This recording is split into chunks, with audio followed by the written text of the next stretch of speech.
staff would have been in the middle of trying to figure out who's right and who's wrong, correct? Because at some point in time, he's going to say he has custody, and you're going to say, well, no, this order reverted back XYZ.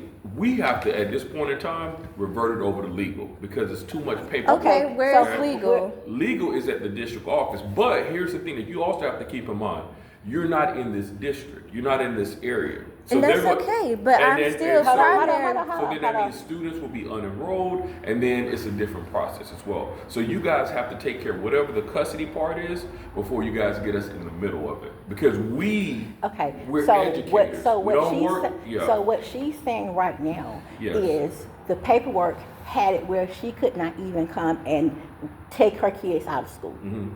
The paperwork has reverted back. Mm-hmm. Where the restraining order that stopped her from being able to do anything is back in place. It says, "Hey, Sharita Gordon is the prime. Sharita Walker." But see, we need our legal department to go, because when we had a conversation with Ms. Walker came to us under the guise of, I just want to be able to contact my children's teachers. I just want to make sure they're great. I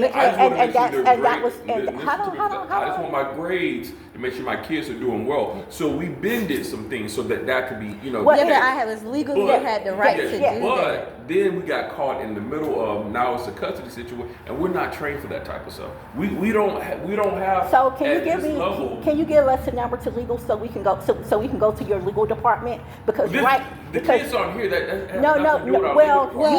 said that for the paperwork to get straightened out, it's a legal issue. She needs to be for custody. If the only she needs to be able to show your department the legal papers that says that since you're not equipped to handle it. No, the paperwork that she sent. And that's why they probably had a conversation with Mr. Gordon. They said, "Hey, we're getting ready to authorize a change of parental custody." I'm assuming that's what happened. Yeah. The paperwork that we have is dated 7/2023. I called you yesterday. Mm-hmm. I left you a voicemail. Right to my number. Your number that was on Infinite Campus. I called you. I don't have that 227-0347. I think it was a 470. I don't have that number. Okay, well that's the number that was in the system. I called. I even sent your email. Okay, so I didn't get that. When Ms. Graves and Ms. Perry forwarded me the information, I looked at the date. Of course, a lot can happen in 2 years. So they said, hey, it was a dismissal of something. That part wasn't clear, right? And then they said, here we have something from 2025. My staff is not going to be able to know if this is current, if this is the latest custodial agreement, this is whatever. So what they were told to do is contact the parent, right? Let the parent know, the parent who registered the kid, let the parent know,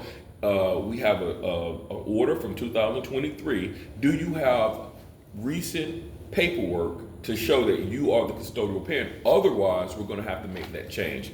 As a dad, he is supposed to get that information. He's the person who registered the kids. So my question to you is, as their mother, what am I supposed to do? She has the same thing too. What is she supposed to do? Ma'am, listen. But what I'm trying to tell you is that now it's not about grades. It's not about checking. This is about custody. It's about me being able to see my kids. Yeah, and they're not here. Kids, and that's what I'm saying. You guys have us in the middle where you need the police. And we have the police in the middle. Right. But show it up here and the kids on here. The police is in the middle of it. But what I wanted to do, right? Because now, as that parent, he's as the primary, right? He's no longer allowed to check them out. I'm saying that as primary parent. And as well, we need to update the system. I wanted to make sure that the records were reflected here so that could be done. That's what I want. I'm not trying to put, but what I'm saying is that when I let you guys know that the police are involved and that my kids are being held against. When did you get this morning? This morning. Okay, but this was done yesterday. But this morning, somebody called him after I sent that email. To let him know that the police was involved. I don't know anything about that. Yeah. And to be honest, I don't think anybody called to do that because the only person who would have been authorized to do that would have been me, would have been the counselor, and we were both in a different meeting. So, yeah, that conversation happened. Now, yesterday I spoke with Mr. Gordon. And I asked him to submit documentation that showed that he was the current parent, or he had current custodian. And I understand this is like I told you, I worked as a teacher. I understand it's a lot Right. And I appreciate you understanding as an educator. Yes. Hey, like you're not. You don't have a law degree. You're not a lawyer. You're not a practicing attorney. There you go. But Right. I'm And saying paperwork. what you can do is, can I provide you? I can email you my updated information so that we can update that my contact information in the system, because I did not get a phone call from you. If I got a call, I would have answered. No, we call it, and I noted it in the infant campus as well. Yeah. So definitely update it, and I can let you in to speak with her, and she can update your information so that it's listed on the system. So whether you or Miss Perry or whoever has to give you a call, they now have your updated information. And that's Okay. all. To make sure that it's not, can her thing be locked, because Mr. Gordon has a habit of going in and mixing up her telephone number. So I wouldn't be surprised if the telephone number somehow gets go back to her. We'll note that. That if she doesn't call or come to update her information. Okay. But listen, Ms. Walker, also part of your updating means that you also have to provide your proof of residency and all that other stuff too. Mm-hmm. So when you're prepared to do that, do you have that all now? I can get it in my email and stuff, but that's what I guess the issue is, that everything is going.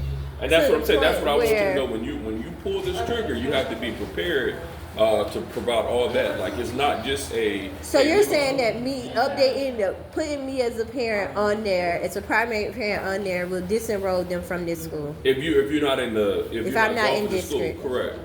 That's why I called to tell you. So that's what I'm saying. Like, while you guys are proceeding on that lane, you have to keep in mind, like, hey, the kids, if they aren't zoned, if you don't live in this area and you're not zoned, then the kids have to be enrolled in whatever school that they're zoned for. Okay, so even if Mr. Gordon lives here, because I'm primary, the kids would still have to go to another school. Whoever the primary is, the guardian, correct. Okay. So so if you are the primary, you're the guardian. Let's say, what area do you live in, zip code wise? Covington. Okay. I'm back in Newton. So whatever, I don't know if Lithonia, Covington is there DeKalb County? West Newton is West Newton Elementary School. Okay. That's so the school they transferred from. So what you would do is you would have your paperwork, and you would have to enroll the kids at I'll that have to transfer. School. Yeah, they'll have to transfer. Okay. So it's transfer paperwork. So it's not like, hey, I'm the primary, person, but my kids can still go to Oakview. No, it'll be, hey, I'm the primary, my kids go to Newton County. Okay. Yeah. So let me go ahead and let you here so you can